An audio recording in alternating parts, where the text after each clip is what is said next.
యశోదనందన బ్రజ జనరంజన యశోదనందన వ్రజ జనరంజన యశోదనందన బ్రజ జనరంజన యశోదనందన వ్రజ జనరంజన యామున తీరావనచారి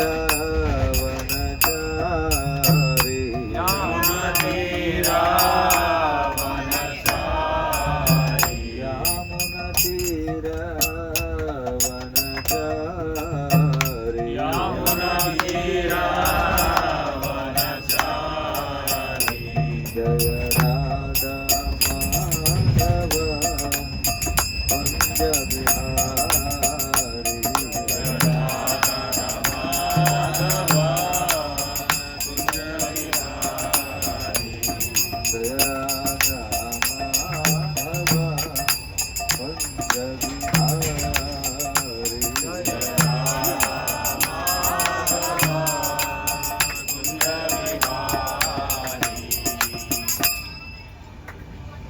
हरिनाम संकीर्तन की जगत गुरु श्री प्रभुपाद की ओम नमो भगवते वासुदेवाय ఓం నమో భగవతే వాసుదేవాయ ओम नमो भगवते वासुदेवाय ఓం నమో భగవతే వాసుదేవాయ ओम नमो भगवते वासुदेवाय ఓం నమో భగవతే వాసుదేవాయ ఈరోజు వరాహ ద్వాదశి శ్రీ వరాహ భగవానుని యొక్క ఆవిర్భావ మహోత్సవం. ఈ సందర్భంగా శ్రీమద్ భాగవతం 3వ స్కందం నుండి 13వ అధ్యాయం నుండి మనం పారాయణ చేద్దాం. ఓమజ్ఞానతిమిరాంధస్య జ్ఞానాంజనశలాకయా చక్షురున్మిలితం येन तस्मै श्रीगुरवे नमः. नमः ఓం విష్ణుపాదాయ కృష్ణప్రేష్ఠాయ భూతలే శ్రీమతే విష్ణుపాదాయ नमः ओम विष्णुपादाय कृष्णप्रेष्ठाय भूतले श्रीमते विष्णुपादाय नमस्ते सारस्वते देवे गौरवाणी प्रचारिणे निर्विशेष शून्यवादी पाश्चात्यदेशतारिणे जय श्री कृष्ण चैतन्य प्रभु नित्यानंद श्री अद्वैत गदाधर श्रीवासादि गौरभक्तवृंद. हरे कृष्णा कृष्ण कृष्ण हरे हरे राम राम राम हरे हरे. శ్రీ శ్రీ గురు గౌరాంగ కీ జయ.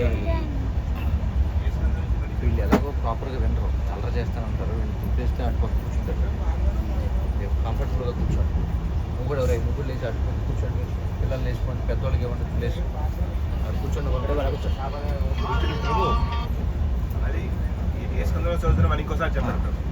శ్రీమద్ భాగవతం 3వ స్కందం 13వ అధ్యాయం.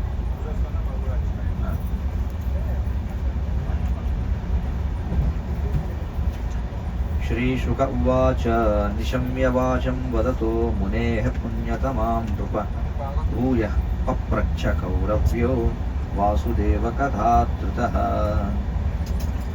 సుఖదేవ గోస్వామి ఇట్లు పలికెను, ఓ రాజా, ఈ పుణ్యతమములైన కథా విషయములన్నింటినీ మైత్రేయముని నుండి శ్రవణము చేసిన తరువాత విదురుడు తాను వినాలనుకునేటువంటి వాసుదేవ కథలను గురించి మరి కొంత ప్రశ్నించాడు. అంటే అంతకుముందు అప్పటికే విదురుడికి అలాగే మైత్రేయునికి మధ్య ఆ చర్చ జరుగుతూ ఉందన్నమాట.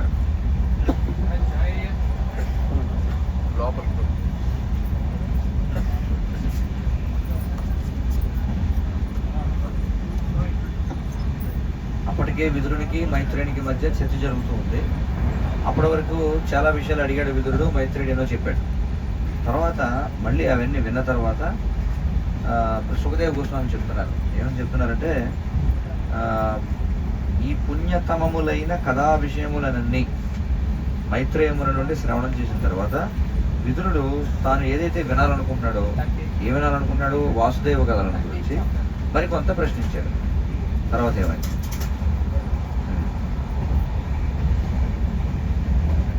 విదుర ఉవాచ సవై స్వయంభువః సమ్రాట్ ప్రియః పుత్రః స్వయంభువః ప్రతిలభ్య ప్రియాం పత్నీం కిం చకార తతో మునే. విదురుడు మళ్ళీ అడుగుతున్నాడు, ఓ మునివర్య, బ్రహ్మదేవుని ప్రియ పుత్రుడైనటువంటి స్వయంభువ మనువు ప్రియపత్నిని పొందిన తర్వాత ఏమి చేశాడు? ఏమని అడిగాడు? బ్రహ్మదేవుని యొక్క ప్రియమైనటువంటి పుత్రుడు. ఎందుకని బ్రహ్మదేవుడికి ప్రియమైన పుత్రుడు అయ్యాడు?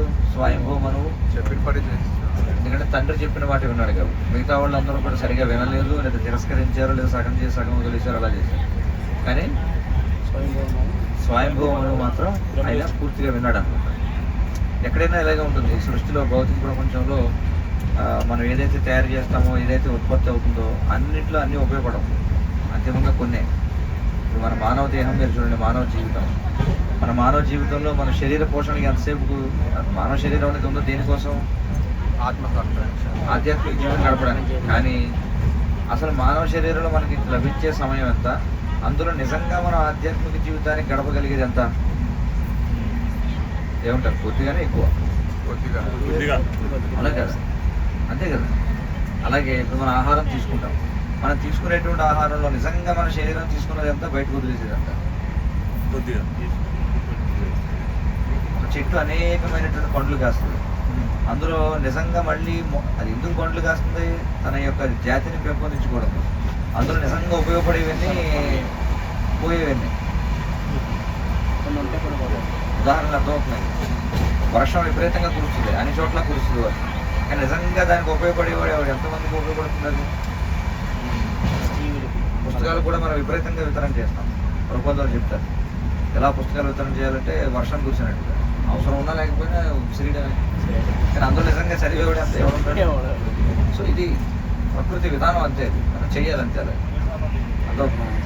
సో అలాగే బ్రహ్మదేవుడు కూడా అనేక మంది పుత్రులను కన్నాడు. అందులో నిజంగా బ్రహ్మదేవుడు చెప్పిన మాట విన్నది ఎవరంటే స్వయంభూవుడు. ఇక్కడ విదురుడు ఏమడిగాడంటే, బ్రహ్మదేవుని ప్రియతనయుడైన స్వయంభూ మనువు మరి భార్యను పొందిన తర్వాత ఏం చేశాడు అని అడిగాడు. దానికి ఏమన్నాడంటే, ఒక పుణ్యోత్తమ, రాజులకు ఆదిరాజు ఎవరు? మనువు. దేవదేవుడైన శ్రీహరి యొక్క పరమభక్తుడట. కనుక అతని ఉదాత్తమైన చరిత్ర మరియు కర్మలు వినాల్సినటువంటివి, అంటే శ్రవణదాయకములైనవి, అంటే అవి వినాల్సినటువంటివి. అవన్నీ దయతో వాటిని వర్ణించండి, నేను వాటిని వినాలని చాలా ఆసక్తిగా ఉన్నాను అని అడుగుతున్నాడు. ఎవరు అడుగుతున్నారు? విదురుడు అడుగుతున్నాడు. అప్పుడు గొప్ప శ్రమతోనూ మరియు దీర్ఘకాలము గురువు నుండి శ్రవణము చేసేవారు విశుద్ధ భక్తుల ముఖతః విశుద్ధ భక్తుల చరిత్రను, కర్మలను తప్పక వినాలి అంటున్నాడు. విదురుడు చెప్తున్నాడు. ఏమంటాడు? గొప్ప శ్రమతోనూ మరియు దీర్ఘకాలమును గురువు నుండి శ్రవణము చేసేవారు ఏం వినాలట? విశుద్ధ భక్తుల ముఖతః విశుద్ధ భక్తుల చరిత్రను, కర్మలను తప్పక వినాలి. విశుద్ధ భక్తులు ఎల్లవేళలా తమ హృదయములలో ముకుందుని పాదపద్మాలని తలుచుకుంటూ ఉంటారు. ఇప్పుడు వాళ్ళు కృష్ణ స్మరణలోనే ఉంటారు కాబట్టి అలాంటి వారి గురించి భగవంతుని లీలల గురించి వినాలి. అంటే వేరేదేదో భౌతికమైంది స్మరిస్తూ భగవత్ కథల గురించి మాట్లాడేవాడు కాదు, వాడి గురించి కాదు, వాడి నుంచి కాదు వినాల్సింది. ఎవరి నుంచి వినాలట? అవకాశం దొరికితే కృష్ణునే తమ యొక్క హృదయంలో చూస్తూ ఉండేవాడి నుంచి వినాలి. సుఖదేవ గోస్వామి చెప్తున్నారు, విదురుడు పరమ సాత్వికుడు, శాంతుడు అయిన కారణమున అతని ఒడిలో దేవదేవుడకు శ్రీకృష్ణుడు ఆనందముతో తన పాదపద్మాలను ఉంచాడు. అతని పలుకులచే మైత్రేయముని మిగుల ప్రసన్నత చెందాడు. ఆ విధముగా విదురుని స్ఫూర్తితో ప్రభావితుడైనటువంటి మైత్రేయుడు మాట్లాడడం మొదలుపెట్టాడు.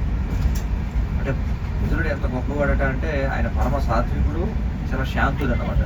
అందుకే ఆయన ఇంటికి వచ్చినప్పుడు కృష్ణుడు స్వయంగా ఆయన ఒడిలో కాళ్ళు పెట్టాడు. విదురుడు ఒడిలో కాళ్ళు పెట్టాడు. కాళ్ళు పెడితే విదురుడు పాద సంవాహనం చేస్తాడు అనమాట కృష్ణుడు. అంటే ఎంత సంతృప్తి చెందితే కృష్ణుడు ఒకరి ఒడిలో పాదాలు పెడతాడు చూడండి. అదే వేరే ఏ దుర్యోధనులు లాంటి ఒడిలో పెట్టాడు ఎవడో నువ్వు యాదవుడు, నువ్వేంటి నా ఊళ్ళో కాళ్ళు పెడతావు? అదే కదా. ఇప్పుడు ఇక్కడ ఉన్నారనుకోండి, ఎవరినైనా అందరినా తిడితే ఊరుకుంటారు? ఊరుకోరు కదా. ఎవరు కొంతమంది ఊరుకుంటారు, కొంతమంది ఊరుకోరు. ఊరుకున్నాడంటే వాడు పరమశాంతుడు అన్నమాట. అంతే కదా. గురువు కూడా అందరినీ మందలించడు, అందరినీ దండించడు. గురువు కూడా ఎవరిని దండిస్తాడు, ఎవరిని మందలిస్తాడు. ఎవడైతే వాడు తట్టుకుంటాడో వింటాడు అనుకున్నవాడిని, వీడు వినడు అనుకున్నవాడిని ఉపదేశం మూర్ఖానం ప్రకోపైన శాంతి అన్నట్టుగా మూర్ఖుడికి ఉపదేశం ఇచ్చినట్టే ఉన్నాడు. అలాంటి వాడికి ఉపదేశం చేయడు. మరి ఆ విధంగా ఎప్పుడైతే విదురుడు అడిగాడో దాని చేత ప్రభావితుడై మైత్రేయుడు పలకడం మొదలుపెట్టాడు. అడిగాడు కదా మన విదురుడు, ఏం చెప్తున్నాడు చూడండి. మైత్రేయముని విదురునితో పలికాడు, మానవుల పితయగు మనువు తన భార్యతో సహా ఉద్భవించిన పిదప ప్రణతులను అర్పించుచు ముకుళిత హస్తుడై వేదగర్భుడైన బ్రహ్మతో ఇట్లు పలికాడు. చూడండి విశేషం, మనువు అతని భార్య ఒకేసారి పుట్టారు ఇద్దరు కూడా, కానీ వాళ్ళు అన్నచెల్లెలు కాదు. ఇవి ఉన్నత లోకాల్లో అంటే ఉన్నతమైనటువంటి వారు చేసే కార్యాలు అలా ఉంటాయి అన్నమాట. సాధారణంగా ఇప్పుడున్న సమాజంలో ఏమిటి, ఒకే కడుపుని ఇద్దరు పుడతారు, కానీ వీళ్ళు మానస పుత్రులు. ఇది మనం అర్థం చేసుకోవాలి. బ్రహ్మ యొక్క భార్య నుండి పుట్టిన వాళ్ళు కాదు, మానస పుత్రులు. కాబట్టి ఇద్దరు కూడా ఒకేసారి పుట్టారు వాళ్ళు. ఎవరు? స్వయంభూమను, భార్య పేరు ఏమిటి? శతరూప. ఇద్దరు కూడా ఒకేసారి పుట్టారు. కాబట్టి పుట్టిన వెంటనే వాళ్ళు ఏం చేశారట, వాళ్ళు ప్రణామాలు చేశారట తండ్రికి. అంటే పుట్టగానే వాళ్ళు మళ్ళీ ఏడవడం, వాళ్ళకి ఏదో కొన్నాళ్ళు కూడా ఆడుకోవడం అలాంటివి లేవు. నేరుగా ఎలాగైతే సంపూర్ణ రూపంలో పుట్టారంతే, చక్క అలంకరణలతో అంతా పుట్టారు వాళ్ళు. ప్రణామాలు చేసి బ్రహ్మతో ఇలా అడిగారట, ఏమని? జీవులందరూ నీ నుండే జన్మించి ఉన్న కారణమున నీవే వారికి జనకుడవు మరియు పోషకుడవు అయి ఉన్నావు. మేము ఏ విధముగా నిన్ను సేవించాలో దయచేసి ఆదేశించండి. అంతే కదా మరి, సకల జీవులకి జనకుడు ఎవరు ఒక విధంగా చూస్తే బ్రహ్మదేవుడే, ఆయనే పోషిస్తున్నాడు. కాబట్టి ఇప్పుడు మమ్మల్ని మీరు కన్నారు కదా, మేమేం చేయాలో చెప్పండి అని అడిగాడు. ఓ ఆరాధనీయుడా, అంటే ఇంకా వీళ్ళిద్దరు భార్య భర్తలు ఇద్దరు ప్రార్థిస్తున్నారు. ఓ ఆరాధనీయుడా, మా శక్తి పరిధిలో కార్యనిర్వహణకై దయతో ఆదేశము నిమ్ము. అంటే మా శక్తి ఏమిటో మీకు తెలుసు, మా శక్తి పరిధిలో మేము ఏం చేయగలమో కూడా మీకు తెలుసు.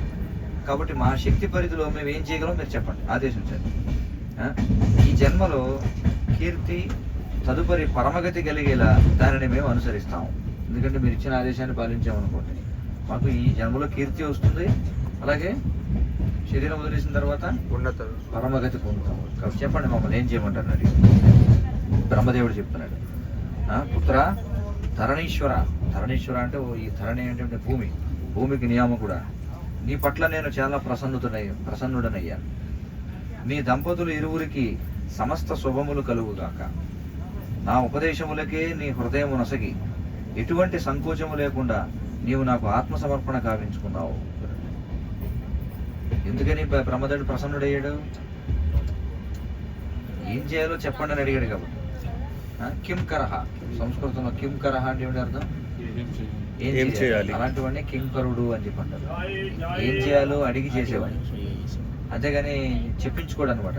నాకు చెప్తే చేస్తాను, అప్పటి వరకు నేను ఫోన్ చూసుకుంటాను, అలా కాదు. ఏం చేయాలి చెప్పండి, తెలుసుకుని ఆయన వెంటనే చేస్తాడు అనమాట. అలాంటి వాడిని కింకరుడు అని చెప్పాను. అప్పుడు అందుకని బ్రహ్మదేవుడు చాలా ప్రసన్నుడయ్యాడు. అలా ఏ సేవకుడు ఉంటాడు చెప్పండి? ఈ రోజుల్లో ఎవడన్నా అలాగే సేవ చేస్తాడు? నాకు నచ్చింది అయితే చేస్తాను, లేదా లేదు. అది కూడా నాకు ఎంతసేపు నచ్చితే అంతసేపు చేస్తాను, అది కూడా నాకు నచ్చినట్టుగా చేస్తాను. కానీ స్వయంభూమనులు అలా అనలేదన్నమాట. ఆయన ఏమన్నాడు, మీకు నా శక్తి ఏంటో మీకు తెలుసు, నా శక్తికి లోబడి నన్ను ఏం చేయమంటారు చెప్పండి, నేను చేస్తాను అని చెప్పాను. అప్పుడు అందుకే చాలా ప్రసన్నుడయ్యాడు. మరి మీ ఇద్దరికి కూడా శుభం కలుగుగాక. ఎందుకంటే మీరు నా ఉపదేశాలకే మీ హృదయం ఇచ్చారు. మనం గురు పూజలో పాడతాం కదా, ఏమిటది? గురుముఖ పద్మవాక్య ఆరుణ కరిహోం అనే ఆశ. గురువు యొక్క ఆదేశం ఏదైతే ఉందో దాన్ని పాలించడమే నా జీవితం, వేరే ఏమీ నేను ఆలోచించను. మరి ఆ విధమైనటువంటి శిష్యులు, మరి బ్రహ్మ గురువు కూడా, తండ్రి మాత్రమే కాదు, ఎవరికి? మనువుకి శతరూపకి గురువు కూడా. కాబట్టి మీరు నా ఆదేశాలకి మీ యొక్క హృదయాన్ని ఇచ్చారు కాబట్టి ఎలాంటి సందేహం లేకుండా మీరు నాకు ఆత్మసమర్పణం చేసుకున్నారు. ఓ వీరుడా, తండ్రి సంబంధమున గల తనయునికి నీ ఉపమానము తగి ఉన్నది. కాబట్టి మంచి ఉదాహరణ నెలకొల్పావు, ఆదర్శనీయమైన పుత్రుడు నువ్వు అని చెప్పంటారు. ఎందుకంటే పుత్రుడు ఏం చేయాలి? తండ్రిని చెప్పండి ఏం చేయమంటారు అడిగారు. ఈ రోజుల్లో మన తండ్రిని అడిగామనుకోండి ఏం చేయమంటారు? నువ్వు బాగా చదువుకోవాలిరా, బాగా నీ నెలకి 4 లక్షల జీతం రావాలి, నువ్వు అమెరికా వెళ్ళాలి, నువ్వు అక్కడికి వెళ్ళి సంపాదిస్తే నేను ఇక్కడ కారు కొనుక్కొని తిరుగుతాను, మంచి బట్టలు వేసుకొని. కానీ ఇక్కడ అలాంటి తల్లిదండ్రులు, అలాంటి తండ్రి కొడుకులు కాదు. ఇక్కడ వాళ్ళు పూర్తిగా జీవిత లక్ష్యం ఏంటో తెలిసినటువంటి వాళ్ళు కదా. అందుకే ఏమన్నారు? తండ్రి సంబంధం, పని వాళ్ళు చేస్తున్నారు. తండ్రి సంబంధంలో ఉన్నటువంటి నీ పుత్రుడికి మంచి ఉపమానం. పెద్దల పట్ల ఈ విధమైన ఆరాధన చాలా వాంఛితమైనది. ఇలా ఉండాలి పెద్దల పట్ల ఆరాధన అంటే గౌరవం ఇలా ఉండాలి.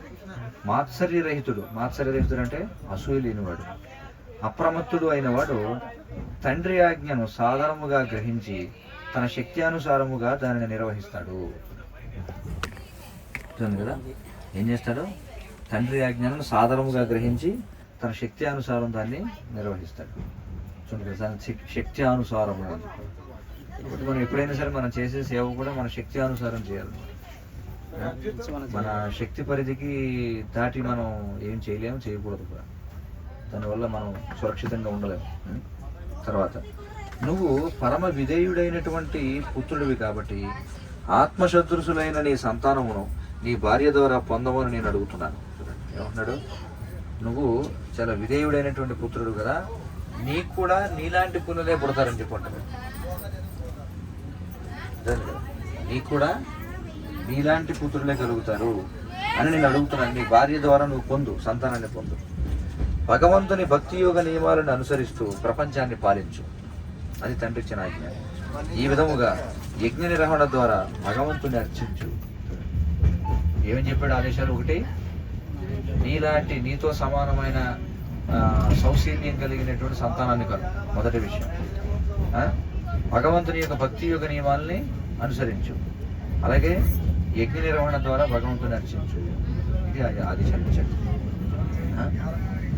రాజా, భౌతిక జగమునందు జీవులకు నీవు తగినంత రక్షణము ఇవ్వగలిగితే అది నాకు చేసే ఉత్తమ సేవ అవుతుంది. ఏమిటి ఉత్తమ సేవ? జీవులకు తగినంత రక్షణ ఇవ్వగలిగితే. రక్షణ ఇవ్వగలడం అంటే ఏమిటి? ఏ విధంగా మనం రక్షించగలం? శరీరానికి కాకుండా శరీరాన్ని రక్షించాలి, రెండు ఆత్మని కూడా రక్షించాలి. క్షత్రియుడు అంటే అర్థం ఏంటి? ఇంకే కేవలం శరీరాన్ని మాత్రం రక్షించడం కాదు, ఆ ఉన్నటువంటి పౌరులందరూ వారి వారి యొక్క మరణాన్ని అనుసరించి, వారి యొక్క ఆశ్రమాన్ని అనుసరించి పనిచేస్తున్నారా లేదా? సో వాళ్ళ జీవితం యొక్క ఏదైతే లక్ష్యం ఉందో దాన్ని పొందడానికి ప్రయత్నం చేస్తున్నారా లేదని చూసుకోవాలి. ఇక్కడ ఏమన్నాడంటే, నువ్వు తగినంత రక్షణ ఇవ్వగలిగావు అనుకో, అది నువ్వు నాకు చేసేటువంటి ఉత్తమ సేవ. భగవానుడు నిన్ను బద్ధజీవుల రక్షకునిగా చూసినప్పుడు ఆ ఋషికేశుడు నిక్కముగా నీ పట్ల అతి ప్రసన్నుడవుతాడు. ఎప్పుడైతే నువ్వు ఈ విధంగా చేసుకుంటావో భగవంతుడు చాలా ప్రసన్నం అవుతాడు నీ పట్ల చూసి. దేవదేవుడు జనార్దనుడే అంటే కృష్ణుడే సమస్త యజ్ఞ ఫలములను స్వీకరించేవాడు. కృష్ణుడు ఏం చెప్తున్నాడు భగవద్గీతలో? ఆయనే సర్వ యజ్ఞముల యొక్క భోక్త. అతడే సంతృప్తి చెందకపోతే పురోగతి కోసం చేయబడే మానవుని శ్రమ అంతా వ్యర్థం అవుతుంది. భగవంతుడు సంతృప్తి చెందకపోతే మనం ఎంత పురోగతి సాధించిన టెక్నాలజీ కావచ్చు, భౌతిక జీవితం కావచ్చు, ఆధ్యాత్మిక జీవితం కావచ్చు, అవన్నీ కూడా ఏమవుతాయి? బూడిదలో పోసిన పన్నీరే. అందుకే మరొక శ్లోకం చెప్పబడింది, ఏమిటది? సంసిద్ధిర్ హరితోషణం అని చెప్పి అంటే మనం చేసేటువంటి ప్రతి పని ఎవరు ఒక వర్ణానికి, ఏ వర్ణం వాడైనా, ఏ ఆశ్రమం వాడైనా, వాడు చేసే ప్రతి పని కూడా హరి యొక్క సంతృప్తి కోసం చేయాలి. అప్పుడు అంటే అసంపూర్ణంగా చేసినా హరి సంతృప్తి చెందితే విజయం సాధించాలి. కానీ సంపూర్ణంగా చేసి హరి సంతృప్తి చెందకపోతే దానివల్ల నారదుడు చెప్తాడు వ్యాసదేవుడు వారు. కాబట్టి నీ డ్యూటీస్ అని చాలా మంది అంటారు, మా బాధ్యతలను బాగా నిర్వహించాం మేము. సరే, బాగానే ఉంది, కానీ నువ్వు భక్తుడు అయ్యావా? నీ మీద ఆధారపడిన వాళ్ళు భక్తులు అయ్యారా? కానీ ఒకవేళ సరిగా చేయకపోయినా వాళ్ళు భగవత్ చైతన్యంతో ఉన్నట్లయితే వాడికి వచ్చే నష్టం ఏంటి అని అడుగుతున్నారు. అదే విషయం. అతడే చరమమగు ఆత్మ కనుక అతనిని సంతృప్తి పరచని వాడు నిక్కముగా తన హితమునే ఉపేక్షించిన వాడును. ఆయనే చరమమైన ఆత్మ. ఎవరు? పరమాత్మ. కాబట్టి ఆయన్ని సంతృప్తి పరచని వాడు ఎవడైతే ఉన్నాడు వాడు నిక్కముగా వాడి హితమును కూడా ఉపేక్షించిన వాడు. అంటే వాడికి వాడి స్వార్థం ఏమిటో తెలియదు అని చెప్పుకుంటారు. వాడి స్వార్థం ఏమిటో తెలియదు. కాబట్టి ప్రతి ఒక్కరి స్వార్థం ఏమిటి? విష్ణువే అసలైనటువంటి స్వార్థం. కాబట్టి ఎప్పుడైతే విష్ణువును సంతృప్తి పరుస్తామో అప్రయత్నంగా మనం కూడా సంతృప్తి చెందుతాం. అప్పుడు మనో పలికాడు బ్రహ్మదేవుని మాటలు విని హే ప్రభు పాపసంహార, నేను నీ ఆజ్ఞాబద్ధుడ, మీరు ఎలా చెప్తే అలా చేస్తాను. నా స్థానమును, నా నుండి ఉద్భవించే జీవుల స్థానమును దయతో ఇప్పుడు తెలియజేయండి. సరే మీరు చెప్పింది బాగానే ఉంది, నేనేం చేయాలో చెప్పారు. ఇప్పుడు నేను ఎక్కడ చేయాలి ఈ పని? అలాగే నన్ను సంతానానికి అనుమన్నారు కదా, వాళ్ళు ఎక్కడ ఉండాలో చెప్పండి. అంతే కదా, పని చెప్పాము కానీ ఎక్కడ చేయాలో చెప్పాలి, దానికి ఒక ఇవ్వాలి కదా, ఒక ప్రదేశం అలొకేట్ చేయాలి కదా దానికి. సో ఇప్పుడు నన్ను ఎక్కడ చేయమంటారు చెప్పండి అని అడిగి. ఓ దేవతా ప్రభు అంటే ఎవరంటున్నారు ఇవి ఆ మాటలు? మను అంటున్నాడు. ఓ దేవతా ప్రభు, సకల జీవులకు నివాస స్థానమైన కారణమున ధరణిని పైకి లేవనెత్తుటకు యత్నింపుము. మరి సకల జీవులకు నివాస స్థానం ఏమిటి? ధరణి, భూమి. మరి దాన్ని పైకి ఎత్తడానికి ప్రయత్నం చేయండి. అంటే దాని అర్థం ఏంటి?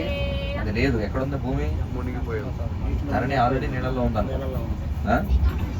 అది ఇప్పుడు మహాజలముల యందు మునిగి ఉన్నది. నీ యత్నము చేతను మరియు భగవత్కరుణ చేతను ఆ కార్యము సాధ్యపడగలదు. కాబట్టి మీరు చెప్పినంత బాగానే ఉంది, కానీ నేను చేయడానికి ఎక్కడ ఏమీ లేదు. నేను ఎక్కడ పని చేయాలి? నా నుంచి పుట్టిన పిల్లలు ఎక్కడ ఉండాలి? భూమి ఏమో నీళ్ళల్లో మునిగిపోయింది. కాబట్టి ముందు దాన్ని బయట తీయండి, మీ ప్రయత్నం ద్వారా, భగవంతుడి ప్రయత్నం ద్వారా. మైత్రేయుడు పలికాడు, ధరణి జలమునందు మునిగి ఉండుటను గాంచి దానిని ఏ విధముగా ఉద్ధరింపాలా అని బ్రహ్మదేవుడు చాలా కాలం ఆలోచించాడు. ఏమిటి ఎలా వస్తుంది? అది ఏమన్నా చిన్న ఏదో కాదు కదా, ఏదో బావిలో ఏదో బకెట్ పడిపోతే బయట లాగడానికి అలా కాదు కదా, భూమిని బయట తీసుకురావాలి. ఎలాగా ఆలోచించాడు బ్రహ్మదేవుడు. ఇలా ఆలోచించాడట, సృష్టి కార్యములో నేను నిమగ్నుడనై ఉన్నప్పుడు జలప్రళయము చే ధరణి ముంచి వేయబడి సముద్ర అడుగు భాగమునకు పోయినది. చూడండి, మనం ఏదో ఒక పనిలో ఉంటాం, ఈలోపు ఏదో అయిపోతుంది. అలాగే బ్రహ్మదేవుడు ఆయన సృష్టి కార్యంలో ఉన్నప్పుడు ఏమైందట? జలప్రళయం వచ్చిందట. వచ్చి ఏమైంది? ధరణి అంతా కూడా ముంచి వేయబడి సముద్రం అడుగు భాగానికి వెళ్ళిపోయింది. సృష్టి కార్యంలో నెలకొన్నట్టు నేను ఈ విషయమున ఇప్పుడు నేనేం చేయాలి? కనుక భగవంతుడే నాకు మార్గదర్శనం చేయడం పరమోత్తమం అవుతుంది. భగవంతుడే నాకు ఏదైనా మార్గం చూపించాలి అని చెప్పాడు. ఓ పాపరహితుడమైన విదురా, బ్రహ్మదేవుడు ఆ విధముగా ఆలోచన మగ్నుడే ఉండగా అతని నాసారంధ్రము నుండి ఒక చిన్న వరాహ రూపం బయటకు వచ్చింది. అది అంగుష్ట మాత్ర పరిమాణములో ఉన్నది. అదే ఆలోచిస్తున్నాడు, ఏం చేయాలా.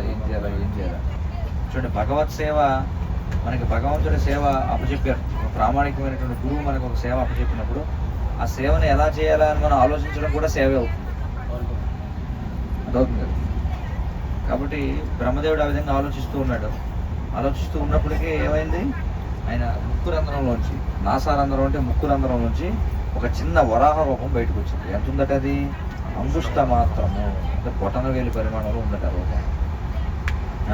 ఓ భరతవంశజుడా, బ్రహ్మదేవుడు దానిని కాంచునంతలో, అంటే బ్రహ్మదేవుడు దాన్ని చూసేటప్పటికీ ఆ వరాహ రూపం బ్రహ్మాండముకు ఏనుగు వలె పరమాద్భుతముగా ఆకాశంలో నిలబడగలదు.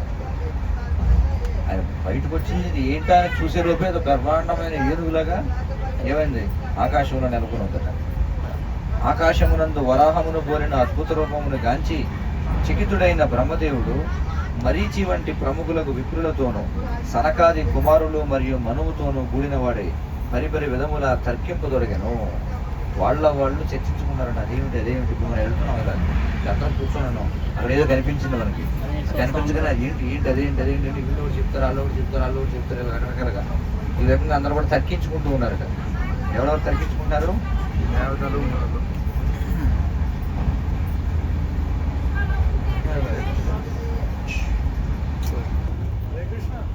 కాబట్టి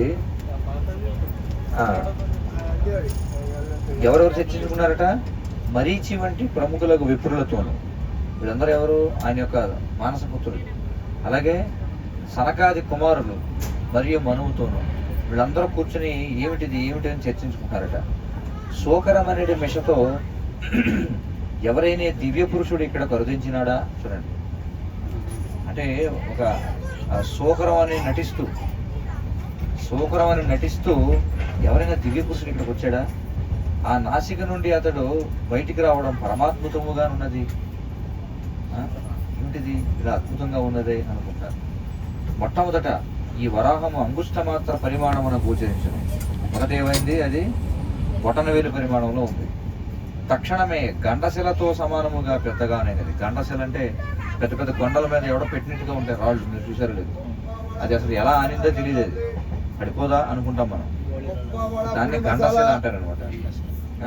తక్షణమే గండశిలతో సమానంగా పెద్దగా అయింది. ఈ విషయంలో నా మనస్సు మోహగ్రస్తమవుతున్నది. బ్రహ్మదేవుడికే మోహం కలిగింది, ఏమిటి ఇలా ఉందని. ఇతడు దేవదేవుడు విష్ణువా ఏమిటి అనుకున్నాడు. అప్పుడు అనుమానం వచ్చింది, ఎవరు చేస్తారు అలాంటి పనులు, విష్ణువా ఏమిటి అనుకున్నాడు. ఈ విధముగా బ్రహ్మదేవుడు తన పుత్రులతో చర్చిస్తుండగా విష్ణు భగవానుడు గొప్ప పర్వతము వలె గంభీరముగా గర్జన చేశాడట. చూడండి కదా, గొప్ప పర్వతంలాగా గంభీరంగా గర్జన చేశాడు. అంటే ఇప్పుడున్న పర్వతాలు గర్జన చేయవు, కానీ పూర్వం పర్వతాలు కూడా మాట్లాడేవి, గర్జించేవి. ఇక్కడ ప్రభుత్వం గారు చెప్తున్నారు చూడండి, గొప్ప పర్వతములు కొండలు సైతము గర్జించే శక్తిని కలిగి ఉండేవని మనకు అనిపిస్తుంది. అవి సైతము జీవులే ఉంటాయే అందులకు కారణము. ప్రతిధ్వనించు శబ్ద పరిమాణము భౌతిక దేహ కొరతకు అనుగుణమైన నిష్పత్తిలో ఉంటుంది. అంటే ఒక వ్యక్తి యొక్క మాట వాడి శరీరానికి తగ్గట్టుగా ఉంటుందట. దోమ ఉంటుంది, దోమ ఉంటుంది కదా, కుక్క ఒక రకంగా అరుస్తూ ఉంటుంది. పిచ్చుకలు చూడండి, అవి అరుస్తూ ఉంటాయి. పిట్ట కొంచెం కోతగానే ఉంటాం కదా. ఏనుగు హుంకారం చేసింది అనుకుంటే ఎలా ఉంటుంది. అలాగే మరి పర్వతం గర్జిస్తే ఎలా ఉంటుందో సార్ ఆలోచించండి. కాబట్టి గంభీరముగా గర్జన చేసిందట.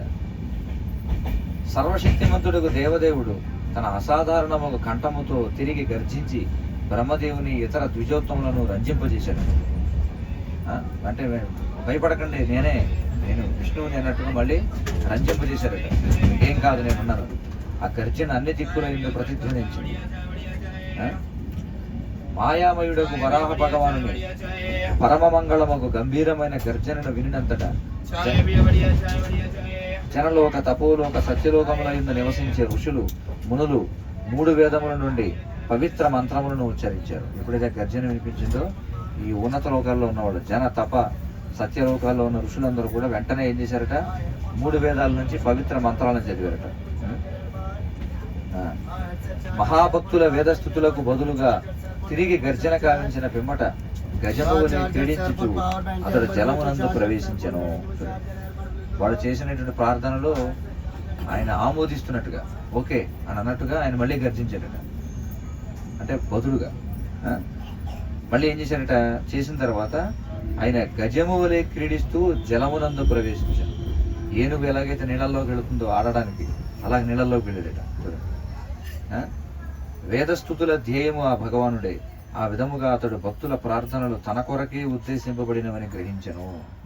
ఇప్పుడు వేదాలు ఉన్నాయి దేనికోసం, వేదైశ్చ సర్వై రహమేవ వేద్య వేదాంతకృత్ వేద విదేవ్యచాహం అని చెప్పన్నారు. వేదముల ద్వారా కీర్తించబడేవాడు, తెలియబడేవాడు ఎవరు, భగవంతుడే. కాబట్టి ఆ స్తోత్రాలని ఆయన కోసమే అనేటువంటి విషయాన్ని అర్థం చేసుకుని ఆయన ఆమోదం తెలిపాడు. సరే, మీరు చేసింది నేను గ్రహించాను అని చెప్పి. ధరణిని రక్షించుటకై జలమునందు ప్రవేశించుటకు పూర్వము వరాహమూర్తి తన వాలమును జుళిపించుచు, చూడండి, నీళ్ళలోకి వెళ్ళడానికి ముందు ఏం చేశాడట, తోకను నేలకేసి కొట్టాడు. వాలం అంటే ఏమిటి, తోక జుళిపించాడట. గాలిలో కొరడా కొడితే చూడండి, అలాగా గాలిలో కొడితే సప్పుడు వస్తుంది కదా, అలా కొట్టాడట, జులిపించాడట. కొరడా జులిపించారంటారు కదా. కఠోరముకు రోమములను కదిలించుచు ఆకాశమునికి ఎగిరాడట. చూడండి, ముందు తోకను ఒకసారి గాలిలో విదిలించి ఆకాశంలోకి ఎగిరాడట. అతని రూపము మిగుల తేజోమయమై ఉన్నది. తన గిట్టలతోనూ మరియు మెరియుచున్న తెల్లని కూరలతోనూ అతడు ఆకాశమునందలి మేఘములను చెల్లాచెదురు కావించెను. గిట్టలతోటి, అలాగే మెరుస్తున్నటువంటి తెల్లని కూరలతో, కూరలు ఉన్నాయి, ఆకాశంలో ఉన్న మేఘాలను చెల్లాచెదురు చేశారు. అంటే ఎలాగంటే చూడండి, డైవింగ్ అంటారు కదా, చూడండి, ఎప్పుడైనా ఒలింపిక్స్లో చూసారో లేదు, ఈతగాళ్ళు ఉంటారు. వాళ్ళు ఏం చేస్తారు, ముందు పరిగెత్తుకొస్తారు, పరిగెత్తుకొచ్చి జంప్ చేస్తారు అనమాట, ఎలాగో బాగా పైకి. వాళ్ళు ఏం చేస్తారంటే ఒక్కసారి ఆ విధంగా ఉరికేటప్పుడు అరుస్తారనమాట అని చెప్పి.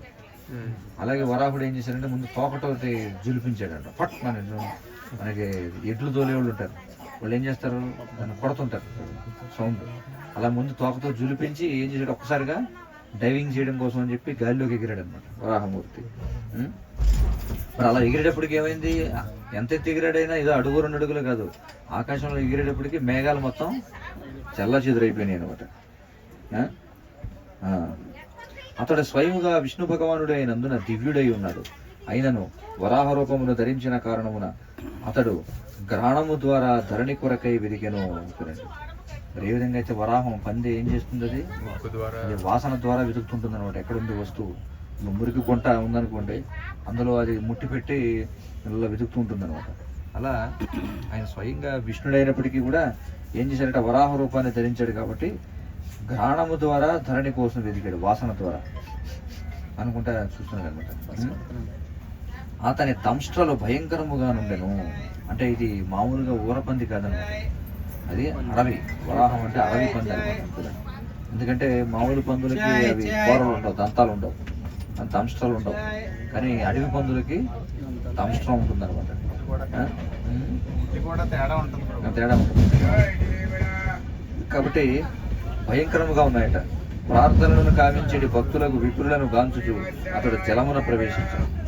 అలా పైకి వెళ్ళాడు ఆయన, ఆకాశంలోకి వెళ్ళి ఎవరైతే వెనకాల అందరూ ఇప్పుడు చూడండి, మనం ఎవరైనా స్విమ్మర్లు గాలిలో ఎగిరితే వాళ్ళు ఏం చేస్తారు, చీర్ లీడర్స్ అంటారు, వాళ్ళు ఏళ్ళు కొడతా ఉంటారు కదా.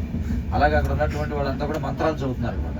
వాళ్ళ వైపు ఒకసారి చూశాడంటే ఇలాగ ఓకే అని చెప్పి వాళ్ళ వైపు ఒకసారి ఇలా చూసి ఏం చేశాడంట, నీళ్ళల్లోకి దూకాడట. మహాపర్వతము వలె జలమునందు దుముకుచు వరాహ భగవానుడు సముద్ర మధ్యమును చేల్చగా ఏర్పడిన 2 ఉత్తుంగ తరంగములు సముద్రపు భుజముల వలె గోచరించాను. మరి ఒకేసారి ఇప్పుడు చూడండి, మనం మామూలుగా నీళ్ళల్లో వేయడం దూకాడు అనుకున్న కాలంలో ఏం చేస్తాం, వెంటనే నీళ్ళు ఎగసి పడతాయి కదా. మరి ఏకంగా ఈయన సముద్రంలో ఒక పర్వతం పడింది అనుకోండి, పడేటప్పటికి ఏమవుతాయి, నీళ్లు 2గా లెగుస్తాయి కదా. అవి ఎలా ఉన్నాయంటే 2 భుజాల్లా కనిపించాయండి, సముద్రానికి భుజాలు వచ్చినట్టుగా కనిపించాయి. ఓ యజ్ఞేశ్వర, నన్ను 2 ముక్కలుగా విభజించకము, దయతో నాకు రక్షణ నొసగము అని ప్రార్థించుచున్నట్లుగా సముద్రము బిగ్గరగా ఆక్రందించాడు. ఎవరైనా దూకితే శబ్దం వస్తుంది కదా నీళ్ళలోకి, దూకుని పెద్ద శబ్దం చూస్తుంటే కదా, పిల్లలందరూ దూకుతుంటారు, శబ్దం. మరి ఒక పర్వతం లాంటి స్వామి సముద్రంలోకి దూకేటప్పటికి వచ్చిన శబ్దం ఎలా ఉందంట అంటే, సముద్రం వద్దొద్దు, నన్ను ఏం చేయొద్దు, దయచేసి నన్ను రక్షించు అన్నట్టుగా వచ్చిందంట శబ్దం, భయపడినట్టుగా వచ్చిందట శబ్దం. బిగ్గరగా ఆక్రందించాను, గట్టిగా వచ్చింది అని చెప్పినట్టు.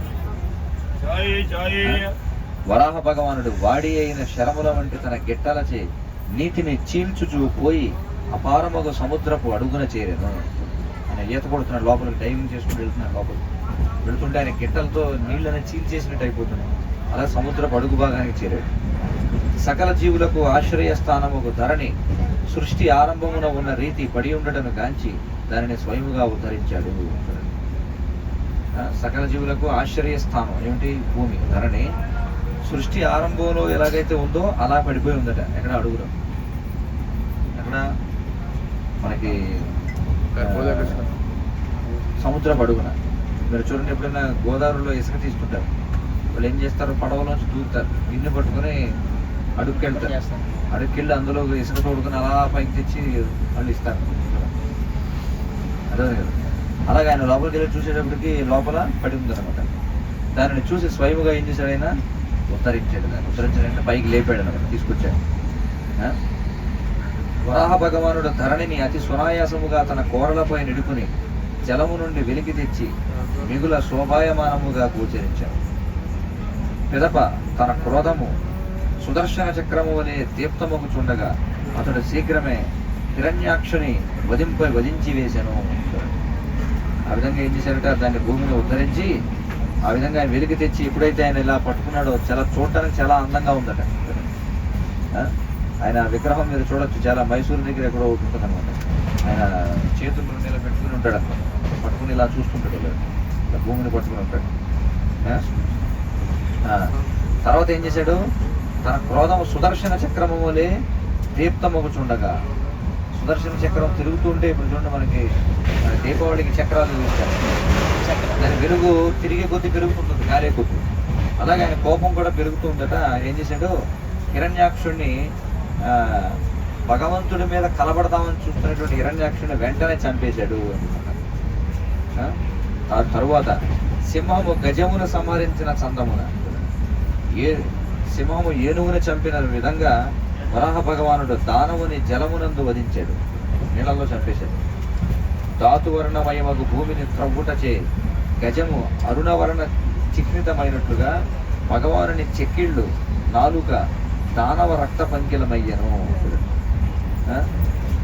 ఏనుగు ఏం చేస్తుందంటే భూమిని తవ్వుతుంది అనమాట, మట్టి తవ్వుతుంది, దాని తొండంతో తవ్వుతుంటుంది. తవ్వేటప్పుడు ఏమవుతుందంటే దాని యొక్క మొక్కలకి మొత్తం అంతా కూడా తొండానికి ముఖానికి అంతా కూడా మట్టి అంటుకుపోతుంది అన్నమాట. అలా ఎలాగైతే ఉంటుందో అలాగే వరాహ భగవానుడి యొక్క ముఖము, ఆయన యొక్క చెక్కిళ్ళు అంటే బుగ్గలు, నాలుక, ఇవన్నీ కూడా దానవ రక్త పంకిలమయ్యాయి. ఆ దానవుని చంపినటువంటి రక్తంతో అవన్నీ నడిచిపోయాయని చెప్పండి. పిదప భగవానుడు గజమూలి క్రీడించుచు వక్రములైన తెల్లని దంతముల కొనపై ధరణిని నిలిపాను.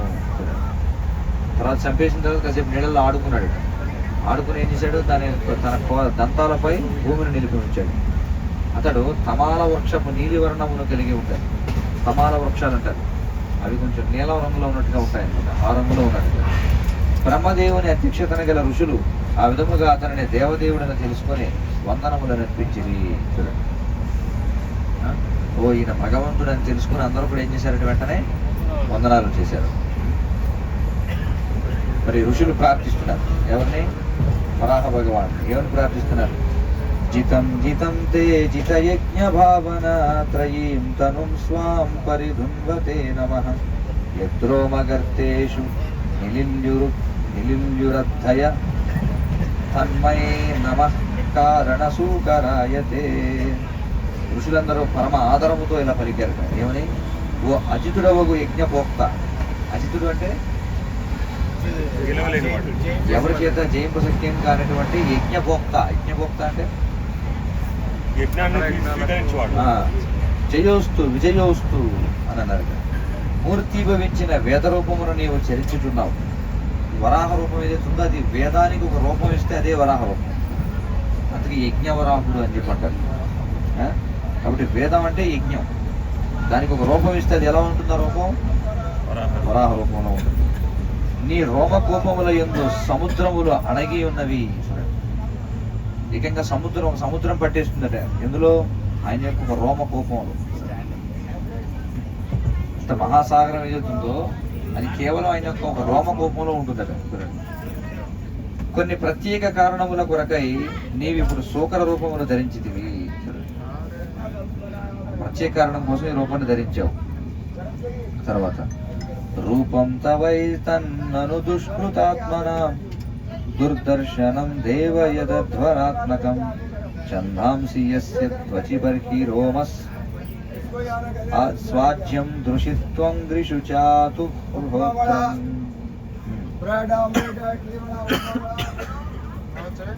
ఓ దేవా, నీ రూపము యజ్ఞములచే అర్చనీయమైనటిది, కానీ దుష్కృతులైన వారు దానిని చూడలేరు. దేనిని? నీ రూపాన్ని. గాయత్రి ఆది చందములు నీ చర్మమునందున్నవి. నీ రోమముల యందు కుశగ్రాసములు, నయనముల యందు ఆజ్యము, 4 పాదముల యందు చతుర్విధ కామ్యకర్మలు గలవు. ప్రార్థిస్తున్నారు. ఏమంటారు? నీ రూపం ఏదైతే ఉందో యజ్ఞముల చేత అర్చనీయమైనటిది, కానీ దుర్మార్గులు చూడలేరు. గాయత్రి ఆదిగా ఉన్న చందములు నీ చర్మము, భగవంతునికి చర్మము. నీ రోమముల యందు కుశగ్రాసము. కుశగ్రాసం అంటే ఏది? తర్పగట్టి. తెలుసు కదా, ఏదైతే మనకి గ్రహణం వచ్చినప్పుడు తర్పగట్టి, గ్రహణం వచ్చినప్పుడు మనం ఇళ్ళ మీద వేసుకుంటాం కదా, అదే నీ రోమకోపములు అని చెప్పుకుంటారు. నీ రోమములు అయ్యి. అలాగే నీ కళ్ళలో ఆజ్యం ఉందట. ఆజ్యం అంటే ఏమిటి? ఆజ్యం అంటే నీ. ఇప్పుడు చూడండి, ఎలాంటిదంటే మన కళ్ళల్లో మన కొడుకుని లెగిస్తే ఏమవుతుంది? దొరుకుతుంది కదా, కానీ భగవంతుడి కళ్ళల్లో నీ వస్తుంది. భగవంతుని దేహం దివ్యమైందా? కాబట్టి ఇక్కడ ఏమన్నారు? నయనముల యందు ఆజ్యం. నీ కళ్ళల్లో అంటే కళ్ళు ఎప్పుడు కూడా చూడండి, చాలా మంది పుసిపట్టేసి ఉంటాయి కళ్ళు ఎప్పుడు. కానీ భగవంతుడి కళ్ళలో ఆజ్యం ఉందండి. 4 పాదముల యందు చతుర్విధ కామ్యకర్మలు గలవు. 4 కళ్ళలోనూ చతుర్విధ కామ్యకర్మలు ఉన్నాయి. ధర్మార్థ కామ మోక్షాలు ఉన్నాయి. తర్వాత స్రక్తుండ ఆసీత్ శుభ్ర ఈశనాశయోరిడోదరే చమసః కర్ణరంధ్రే ప్రాశ్చిత్రమాస్యే గ్రసనే గ్రహాస్తుతే యచ్చర్వణం తే భగవన్నగ్నిహోత్రం. కేవలం మనుషులే కాదు, మీరు చూడండి ఆవులు, ఎద్దులు, ఏనుగులు ఇవన్నీ కళ్ళల్లో చూస్తే ఇప్పుడు కూడా మనకి పేరుకుపోయినట్టుగా ఉంటుంది. చూశారు కదా ఎప్పుడన్నా? కానీ భగవంతుడి కళలో ఎప్పుడు కూడా నీ పేరుకుని ఉంటుంది అన్నమాట. ఏ భగవాన్, నీ జిహ్వ ఒక యజ్ఞపాత్రం, నీ యొక్క నాలుక, నాసిక మరి ఒక యజ్ఞపాత్రం, ఉదరము యజ్ఞభక్షణ పాత్రములు ఉన్నాయి, మరి ఒక యజ్ఞపాత్రము నీ కర్ణరంధ్రములు, బ్రహ్మదేవుని యజ్ఞపాత్రము నీ ముఖమునందే గలదు, నీ కంఠము సోమమని తెలియబడు యజ్ఞపాత్రం, ఇక నీవు నములున్నది అగ్నిహోత్రం అని తెలియబడును. చూడండి, ఇక్కడ అన్ని రకాల యజ్ఞాల గురించి చెప్పారు.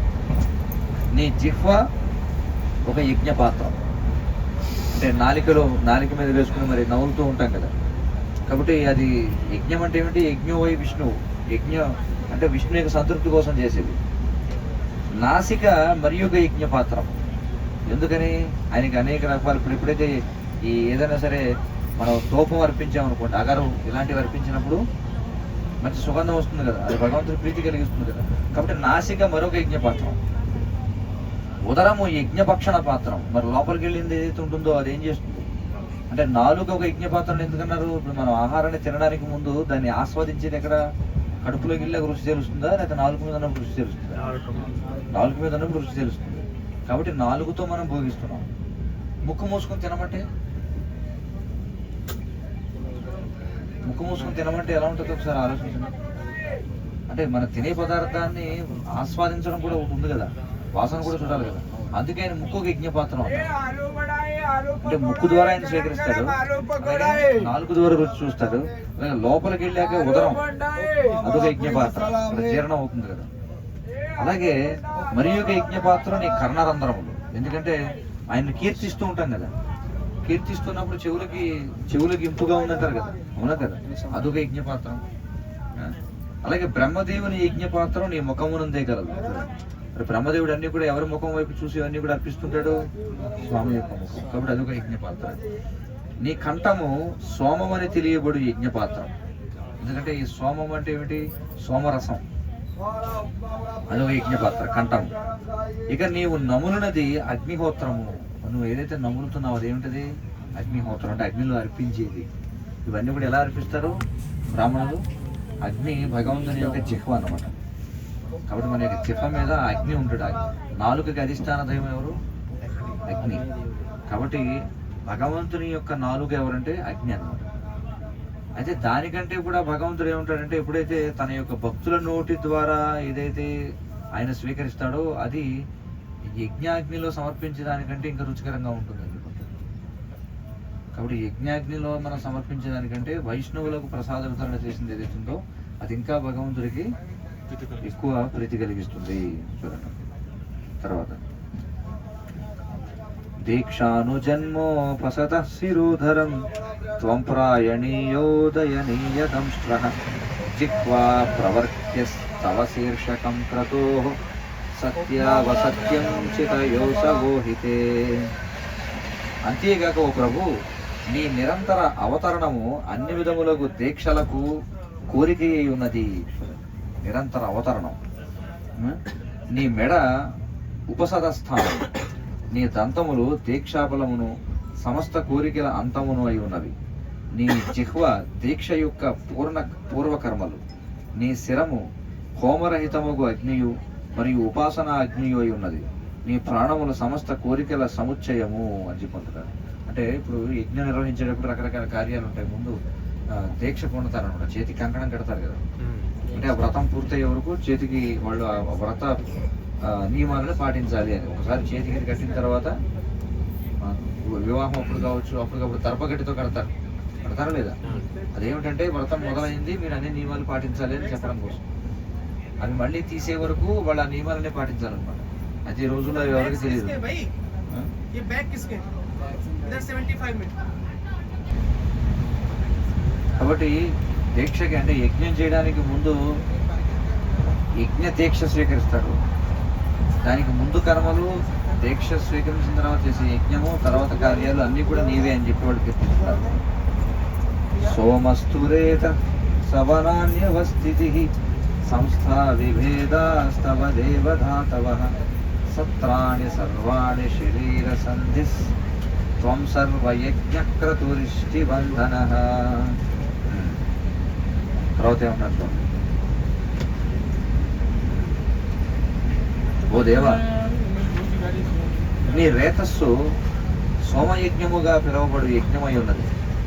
నీ వృద్ధి ప్రాతకాలపు అనుష్ఠానం. నీ చర్మము స్పర్శ అగ్నిష్టోమ యజ్ఞములందరి సప్తధాతువు. నీ దేహపు సంధులు 12 దినముల యందు నిర్వహింపబడు ఇతరములకు వివిధ యజ్ఞములకు చిహ్నములై ఉన్నది. కనుక సోమము అసోమము అనేది సమస్త యజ్ఞములకు నీవే లక్ష్యమై ఉన్నావు.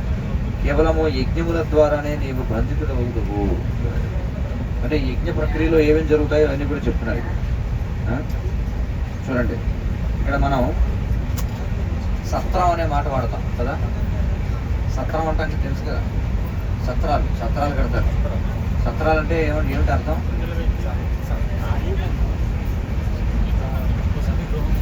అంటే మన సాధులు ఉండే క్రతువులు నిర్వహించే సత్రం అంటే ఒక తీర్థస్థలానికి వెళ్ళినప్పుడు అక్కడ అందరూ కూడా విడిది చేయడానికి, అలాగే భోజనం చేయడానికి ఉండేటువంటి లాడ్జింగ్ అండ్ బోటింగ్ ఇంకా చెప్పాలి. కానీ వాస్తవంగా సత్రం అంటే ఏమిటంటే 12 రోజుల పాటు జరపబడే యజ్ఞం ఏదైతే ఉంటుందో దాన్ని సత్రం అంటారు. ఇంకా 12 రోజుల పాటు యజ్ఞం జరిగినప్పుడు వచ్చే వాళ్ళు ఎవరైతే ఉంటారో వాళ్ళు విడిది చేయడానికి, వాళ్ళకి ప్రసాదం పెట్టడానికి ఉన్నటువంటి ప్రదేశాలను ఏమంటారు? సత్రం అంటారు. అలా వచ్చింది ఆ పేరు. అలాగే మనం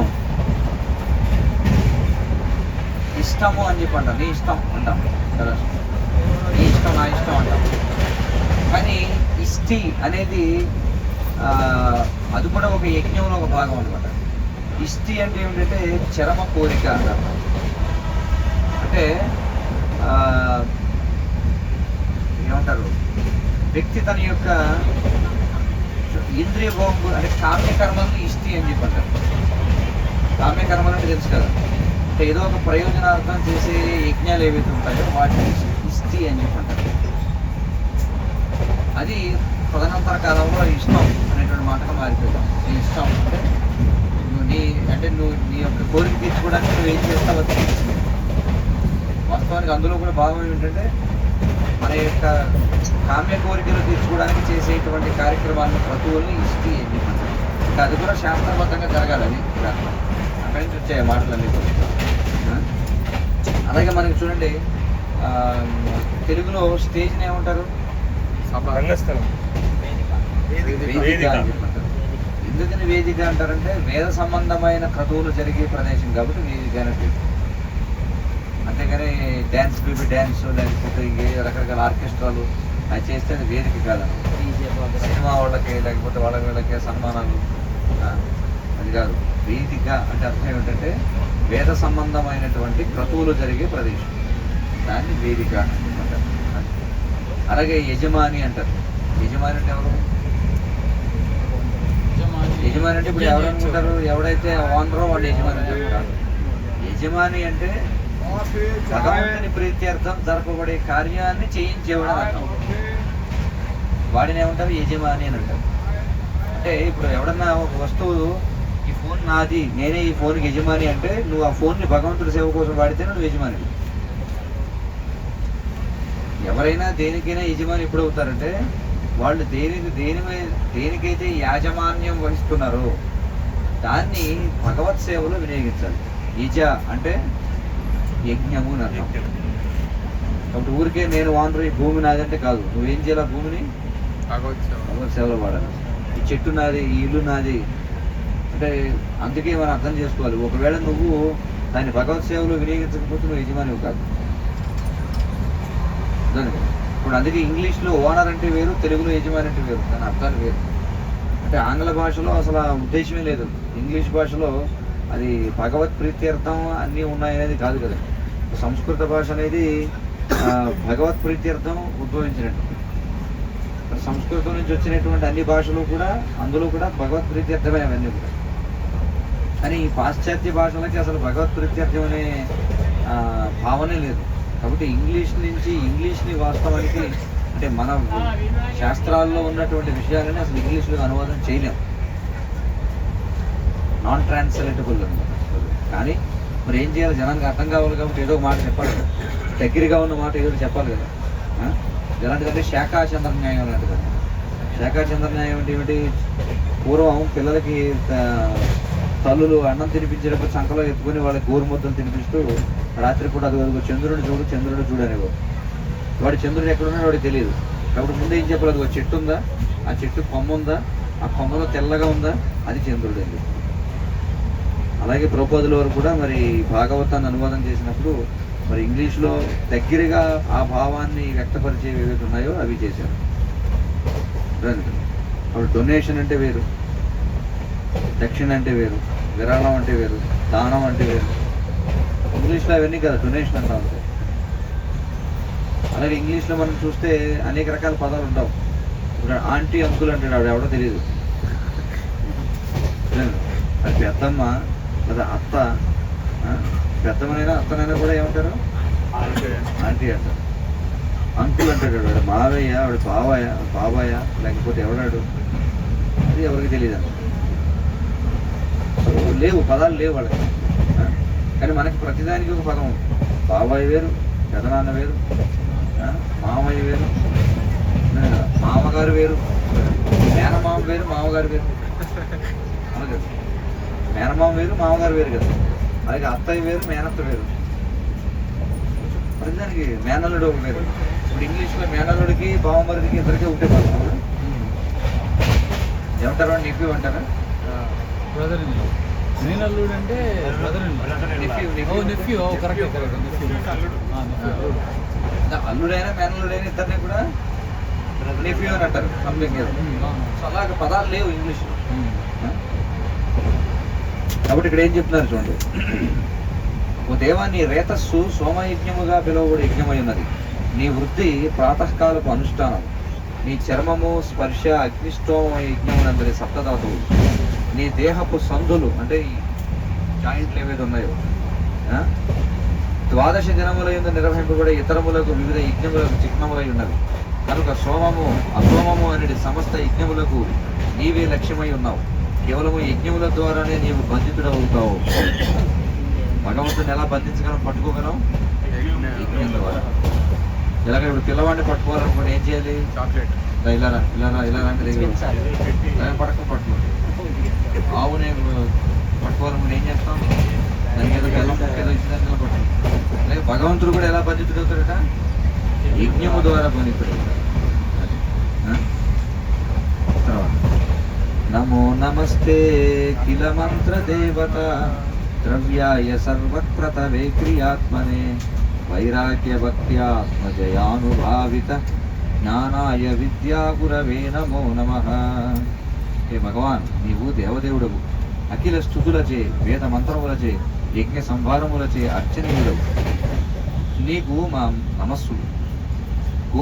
గోచరముకు సమస్త భౌతిక కల్మషము నుండి విడిబడి ఉన్నట్టు విశుద్ధ మనస్సుచే నీవు అనుభూతుడవదు.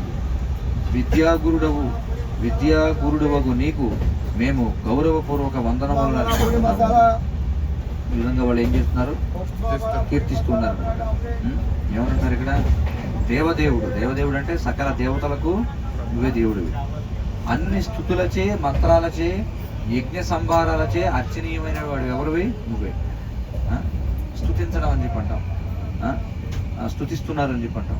ఆ స్తుతి అనేది తదనంతర కాలంలో సుత్తి అని మారిపోయింది. సుత్తు కొడుతున్నాడు వీడు అంటారు.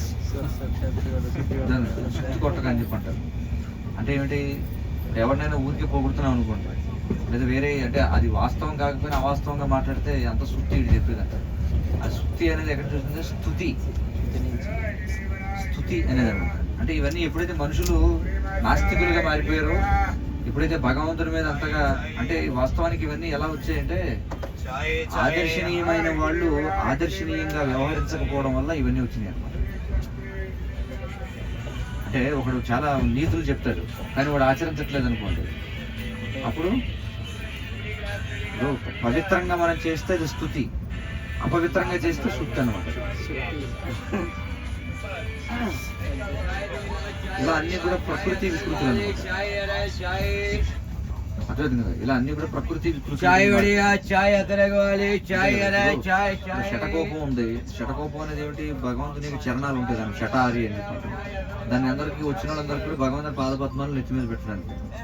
కానీ ఒకడు కొంతమంది తర్వాత కానీ డబ్బులు ఇచ్చిన వాడికి నెత్తి మీద పెడతాను అంతే కదా. డబ్బులు ఇస్తేనే దక్షిణ ఇస్తేనే నేను నెత్తి మీద పెడతా అన్నాడు అనుకోండి. అప్పుడు ఏమవుతుంది? శటకోపం అనేటప్పటికి అందరికి ఏం గుర్తొస్తుంది? డబ్బులు లాగడానికి పెట్టేది. పెట్టేశారు, శటకోపం పెట్టేసాడు చూడండి. అర్థం కదా. సో అలా ఇవన్నీ కూడా అంటే వికృతం అయిపోతాయి అనుకుంటున్నాను. కాబట్టి స్తుతి అనే పదం నుంచి సుక్తి అని చెప్పి వచ్చింది పదం. అంటే ఇప్పుడు ఎలాంటిదంటే చూడండి, మరొక దృష్టి ఎలా వివరించవచ్చు అంటే, హృదయ పవిత్రత కలిగిన వాడు స్తుతించాడు అనుకోండి, భగవంతుడు దానికి ఓకే వీడు నిజంగా పవిత్రత ఉందని అని కీర్తిస్తున్నాడు. హృదయ పవిత్రత లేనివాడు కీర్తి అంతా సుత్తిడి చెప్పేది అనుకుంటాడు భగవంతుడు అనుకోండి. ఇప్పుడు సుత్త ఆపరా నువ్వు అని. అంటే వీడన్నీ భోగిస్తూ నువ్వే పరమ సృష్టి స్థితి లయకారకుడు నీవే, అన్నింటికి భోక్తవు నీవే అన్నింటికి ఇది అన్నీ అంటాడు మాలేదు. కానీ చేసేవన్నీ పనులన్నీ కూడా అలా చేయడు. అప్పుడు ఏమనుకుంటాడు? ఇప్పుడు నన్ను మీరు కీర్తించారు అనుకుంటా, చాలా గొప్ప అండి అదండి ఇదండి. కానీ మీకు వాక్ శుద్ధి లేదనుకో, ఈ సుత్తి ఏంట్రా బాబు అనుకుంటా. అప్పుడు భగవంతుడి దృష్టిలో సుత్తి అవుతాడు అది.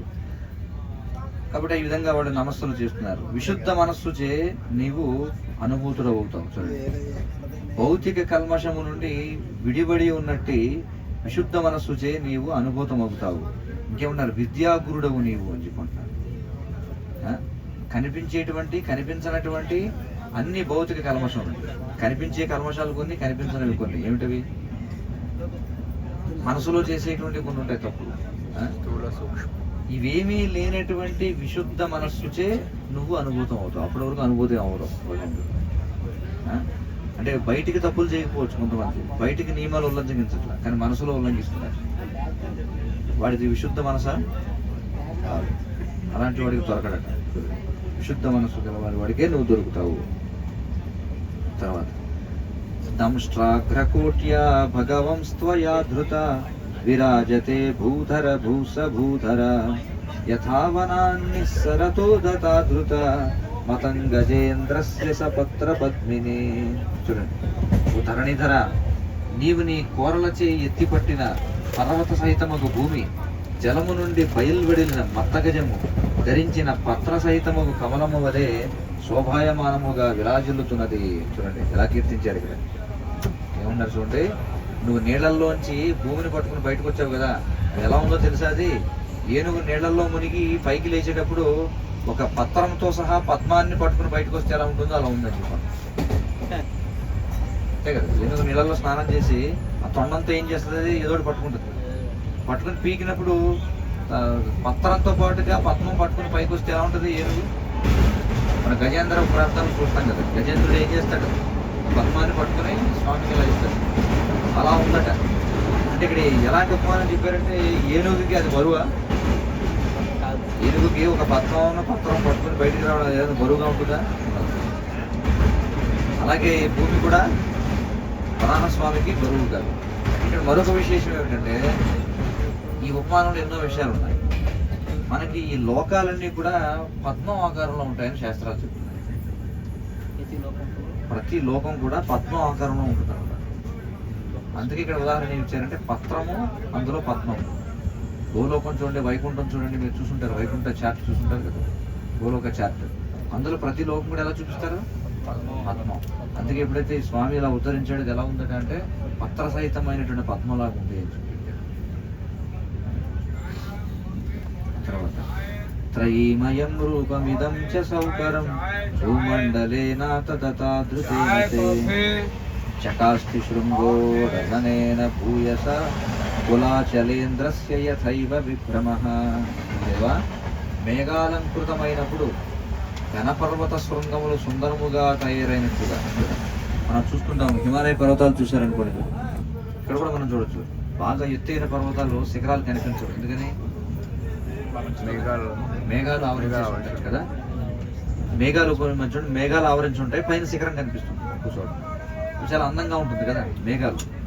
అలాగా దంతాగ్రమున ధరణిని నిలిపి ఉన్న కారణమున నీ దివ్య దేహము సుందరముగా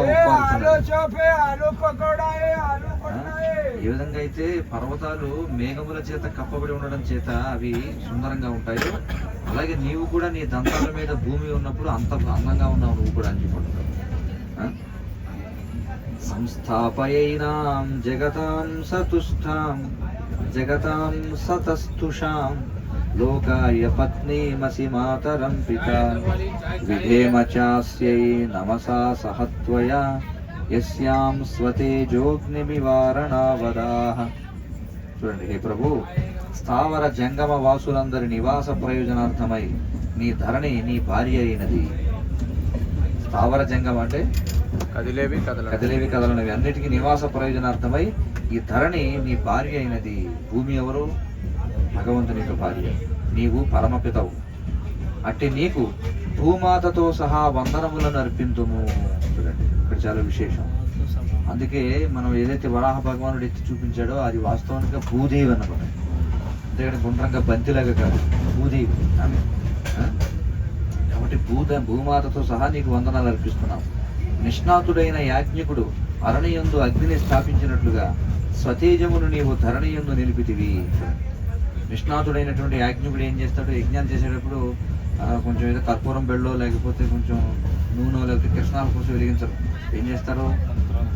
అరణి చేస్తారు. అరణి అంటే ఏంటి? అగ్నిని చేస్తారు, లేదా మంత్రాలతో అగ్ని పుట్టిస్తారు. మంత్రాలతో పుట్టించాలి అగ్ని, అంతేగాని ఊరికే ఏదో అగ్గి పుల్లలు గీయకూడదు. ఎలాగైతే నిష్ణాతుడైనటువంటి యాజ్ఞికుడు అరణ్యందు అగ్నిని స్థాపిస్తాడో అలాగే నువ్వు కూడా ఏం చేసావు? నీ యొక్క తేజస్సుని భూమి యందు ఉంచావు. అంటే తేజస్సు అంటే ఇక్కడ ఏమంటే రేతస్సు. తండ్రి ఏం చేస్తాడు? తల్లిని గర్భవతిని చేస్తాడు, తన రేతస్సుని పంపించడం ద్వారా. అలాగే ఇక్కడ ఏమని ప్రార్థిస్తున్నారంటే నువ్వు నీ తేజస్సుని అలాగ నువ్వు భూమి యందు ఉంచావు. ఇలాగా నిపుణుడైనటువంటి యాజ్ఞికుడు యజ్ఞగుండంలో అగ్నిని నిలిపినట్టుగా. ఉదాహరణ తర్వాత కశ్రద్ధీతాన్యతమస్తవ ప్రభో ప్రసాంగతాయా భువ ఉద్వివర్హణం న విస్మయోసౌ త్వయి విశ్వ విస్మయే యో మాయేదం ససృజేతి విస్మయం. దేవదేవుడవు నీవు కాక వేరెవరు ధరణిని జలము నుండి ఉద్ధరింపగలరు. విశ్వసృష్టి యందు నీవు పరమాద్భుతముగా వర్తించి ఉంటివి కావున ఇది ఏమీయును నీకు అద్భుతమైనది కాదు. నీ మాయచే నీవి అద్భుత జగత్తును సృజించితివి. చూడండి, నీకేమన్నా పెద్ద విషయం? ఇది పెద్ద విషయం ఏం కాదు, ఎందుకంటే నువ్వు సృష్టి చేసినటువంటి వాడు. విధున్వతా వేదమయం నిజం వపుర్ జనస్తప సత్య నివాసినో వయం సటాశికోద్ధృత శివాంబుబిందుభిర్ విమృజ్యమానా వృషమీసావితాః. ఓ పరమేశ్వర, మేము నిస్సంశయముగా జనలోక తపోలోక సత్యలోకములనడి పరమ పవిత్ర లోకముల యందు వసించు వారమే. అయినను దేహమును విధించినప్పుడు నీ జూలు నుండి వెదజల్లబడిన నీటి బిందువులచే మరింత పవిత్రులమైతిమి. ఇక్కడేమన్నారు చూడండి, ఇంకోటి ఉంది సంకీర్తన బాగా. ఇది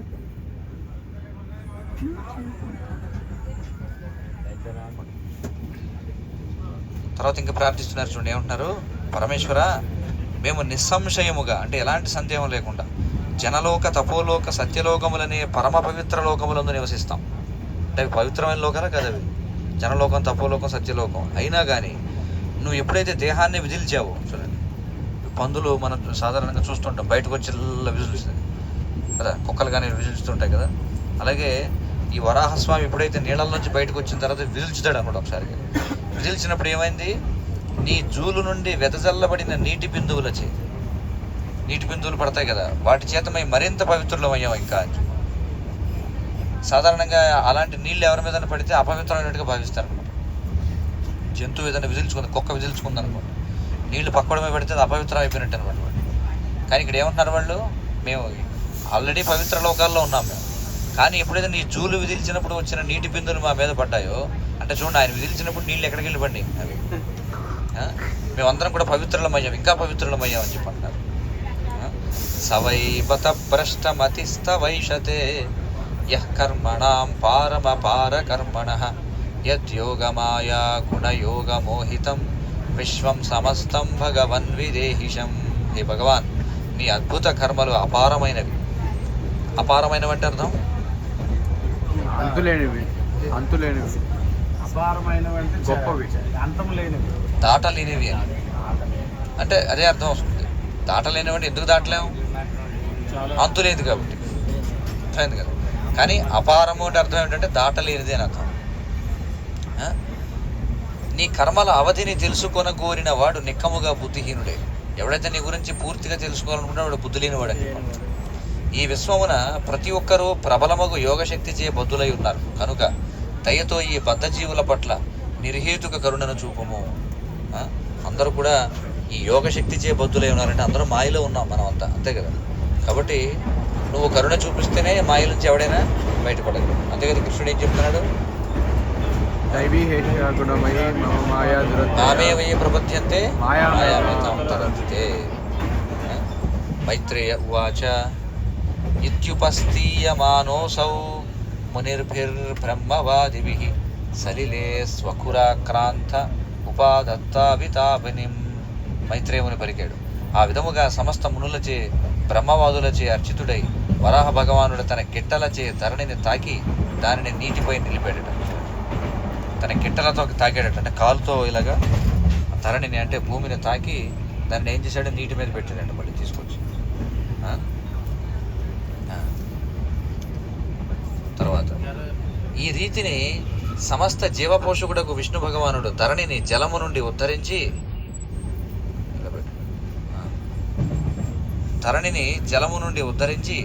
జలము పైననే తేలునట్లుగా దానిని నిలిపి తన స్వధామమునకు తిరిగిపోయాను. అంటే ఎప్పుడైతే తన కాలి గిట్టతో భూమిని ఎలా స్పృశించాడో దానికి తేలేటువంటి శక్తి వచ్చింది. సో అలాగా అది తేలుతూ ఉంది. సౌండ్ రాకూడదు, నిలబెట్టు. హరే కృష్ణ హరే కృష్ణ. కాబట్టి అంతే వదిలేండి, సౌండ్ ఎక్కువ అవడం వల్ల వస్తుంది. కాబట్టి జలము నుండి ఉద్ధరించి జలము పైననే తేలేటట్లుగా దాన్ని చేసి తన స్వధామానికి తిరిగి వెళ్ళిపోయాడు. సో ఇక్కడ స్పష్టంగా చెప్పారు, స్వధామానికి తిరిగి వెళ్ళాడంటే వైకుంఠ లోకాల్లో ఏదైతే వరాహ లోకం ఉందో అక్కడికి తిరిగి వెళ్ళిపోయాడు ఆయన. వరాహ భగవానుని చూడండి, వరాహ భగవానుని ఈ కమనీయమగు మంగళకర కథను ఎవరైనా భక్తితో శ్రవణము చేసినచో వర్ణించినచో అందరి హృదయములలో వసించే జనార్దనుడు మిగుల ప్రసన్నుడవుతాడు అని చెప్పన్నారు. ఎవరైతే ఇది శ్రవణం చేస్తారో, ఎవరైతే వర్ణిస్తారో వారి హృదయాల్లో ఉన్నటువంటి జనార్దనుడు మిగుల ప్రసన్నుడవుతాడు. ఎందుకంటే ఇప్పుడు చూడండి, మనం ఎవడన్నా సినిమా యాక్టర్ గురించి మాట్లాడుకున్నట్టు తెలిసిందనుకోండి, సినిమా యాక్టర్ వాడు ఆనందిస్తాడా లేదా? అంతే కదా. ఇప్పుడు ఈ సినిమా యాక్టర్లు అందరూ వాళ్ళకి గాసిప్ ఉంటాయి, ఇవన్నీ ఏంటంటే పేపర్లోను వీడియోల్లోనూ ఆ సినిమా యాక్టర్ గడికి వాడితో ఆవిడతో అలా సంబంధం ఉందట. బయట జనం ఏం చేస్తుంటారు, రంగు అంట కడుతుంటారు. అదిగో వీడికి దానికి సంబంధం ఉంది, ఈ సినిమా యాక్టర్కి దానికి సంబంధం ఉంది అని జనం మాట్లాడుకుంటే వాడు ఉప్పొంగిపోతుంటాడు. నేను చాలా గొప్ప ఉండనమాట, అర్థం కదా. అది లౌకికం అది. కానీ భగవంతుడి యొక్క కార్యాలు నిజమైనవి. కాబట్టి ఎప్పుడైతే ఆయన గురించి చర్చిస్తున్నట్టుగా, ఇప్పుడు మనం ఎవరి గురించి సినిమా యాక్టర్ గురించి మాట్లాడుకుంటే వాళ్ళకి తెలిసే అవకాశం ఉందా? లేదు. కానీ భగవంతుడి గురించి మాట్లాడుకుంటే భగవంతుడు తెలుస్తుందా లేదా? తెలుస్తుంది. ఎందుకంటే ఆయన ఇక్కడే ఉన్నాడు కాబట్టి. అందుకే హృదయంలో ఉన్నటువంటి పరమాత్ముడిని జనార్దనుడు అని చెప్పంటారు. జనార్దనుడు అంటే అర్థం ఏమిటి?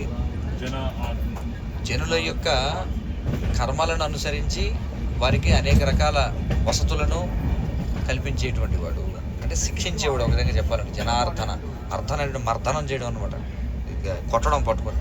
సో అలాగే ఏం చేస్తాడు ఆయన పరమాత్మగా జీవులందరికీ జీవులందరినీ కూడా ఈ భౌతిక ప్రపంచంలో తిప్పుతుంటాడు అనమాట. కాబట్టి అందరి హృదయాలలో వసించే జనార్దనుడు మిగుల ప్రసన్నుడవుతాడు. ఇది ఎవరైతే వింటారో, ఎవరైతే చెప్తారో వాళ్ళిద్దరి పట్ల కూడా. దేవదేవుడు ఎవని ఎడనేని అంటే దేవదేవుడు ఎవరి పట్లైనా ప్రసన్నత నొందితే లభించనదంటూ ఏది మిగిలి ఉండదు. అలాంటి వాడికి దొరకందే ఉంటుందని చెప్పి అంటున్నారు. అటువంటి దివ్య లబ్ధి చేయ అతడు ఇతరమంతయు తుచ్చమని అవగతము చేసుకున్నాడు. అంటే భగవంతుడు ఎప్పుడైతే ప్రసన్నుడవుతాడో, ఎవరి పట్ల అయితే భగవంతుడు ప్రసన్నమయ్యాడో వారికి లభించినదంటూ ఏమి ఉండదు. వారికి ఏదైతే లభిస్తుందో దాని వలన మిగిలినవన్నీ తుచ్చమైనవని అర్థం చేసుకుంటారు. దివ్యమగు ప్రేమయుత సేవయందు నెలకొనిన వాడు ఎల్లరి హృదయములందు వసించునట్టి స్వయము భగవానుని చేతనే అత్యున్నత పూర్ణత్వ స్థాయికి ఉద్ధరింపబడును. ఇప్పుడు అలా భగవంతుడు అతని పట్ల ప్రసన్నుడవుతాడు. ఎవరైతే భక్తితో చెబుతారో, భక్తితో వింటారో అలాంటి వాడు చాలా ఉన్నతమైనటువంటి స్థాయికి వెళతాడట. చూడండి, మానవేతరుడు తప్ప, ఇక్కడేమన్నారు చూడండి, మానవేతరుడు తప్ప వేరెవ్వరు ఈ లోకమందు వసించుచు జీవితపు చరమగమ్యము పట్ల అనురక్తుడు కాకుండాను. చూడండి, ఇక్కడ తిడుతున్నారనమాట. కానీ తిట్టినట్టుగా ఎవరికి తెలియట్లే, మెల్లగా తిడుతున్నారు. ఏమంటున్నాడు చూడండి, మానవేతరుడు తప్ప అంటే మనిషి కానోడు తప్ప వేరెవ్వరు ఈ లోకములో ఉంటూ జీవితపు చరమగమ్యము పట్ల అనురక్తుడు కాకుండా ఉంటాడు. అంటే తిట్టినట్టు అర్థం చేసుకోవడం కూడా చాలా కష్టం అనమాట. శాస్త్రాల్లో ఎలా తిట్టారంటే అది తిట్టారా అనేది అర్థం కావాలన్నా కూడా కాసేపు ఆలోచించాలి, ఏమంటున్నారు ఇక్కడ అని చెప్పి అవుతుంది కదా. కాబట్టి ఇక్కడ ఏమన్నారంటే మానవేతరుడు అంటే ఏమిటి, మనిషి కానోడు తప్ప ఈ లోకంలో ఉంటూ జీవితపు చరమగమ్యం. ఎవరు జీవిత చరమగమ్యం? విష్ణు పట్ల ఆసక్తి కలగకుండా ఉండేవాడు ఎవడండి అని చెప్పండి. అంటే వాడు పశువు అని అర్థం. అంటే ఎవడైతే భగవద్భక్తుడు కాదో వాడు పశువు అనే దాన్ని అందంగా చెప్పారనమాట. సమస్త భౌతిక వేదనల నుండి మనిషిని ఉద్ధరించేటువంటి భగవత్ కథాసుధను ఎవడు నిరసించును? ఏమన్నారు? భౌతిక వేదనల నుండి. భౌతిక వేదనలు ఏమున్నాయి మనకి? జన్మ, మృత్యు, ముసలితనం, వ్యాధి, ఆధ్యాత్మిక, దైవిక, అధిభౌతిక క్లేశాలు ఏవైతున్నాయో వీటి నుండి మనుషుల్ని ఉద్ధరించేటువంటిది ఏమిటట? భగవత్ కథా సుధా. సుధా అంటే అర్థం ఏంటి? తీయనైందని కూడా చెప్పొచ్చు. అసలు పదం ఏమిటి? సుధా అంటే అమృతం అని అర్థం. సుధాకరము అని చెప్పంటాం. సుధాకర్ అంటారు పేరు. అంటే అర్థం ఏంటి? ఆకరము అంటే సముద్రం అని, అంటే అమృత సముద్రం అని అర్థం సుధాకర్ అని. కాబట్టి ఇక్కడ ఏమన్నారంటే భగవత్ కథ అనేటువంటి అమృతాన్ని ఎవడు నిరసిస్తాడు? మనిషి కాకపోతే తప్ప. అంటే మనిషి అయి ఉండి దాన్ని నిరసిస్తున్నాడంటే దాని అర్థం ఏంటి? వాడు మనిషి కాదు, వాడు పశువు అని. శ్రీమద్ భాగవతమునందరి శ్రీ వరాహ భగవానుని అవతరణము అను తృతీయ స్కందములోని 13వ అధ్యాయమునకు భక్తి వేదాంత భాష్యము సమాప్తము. హరే కృష్ణ కృష్ణ కృష్ణ హరే హరే.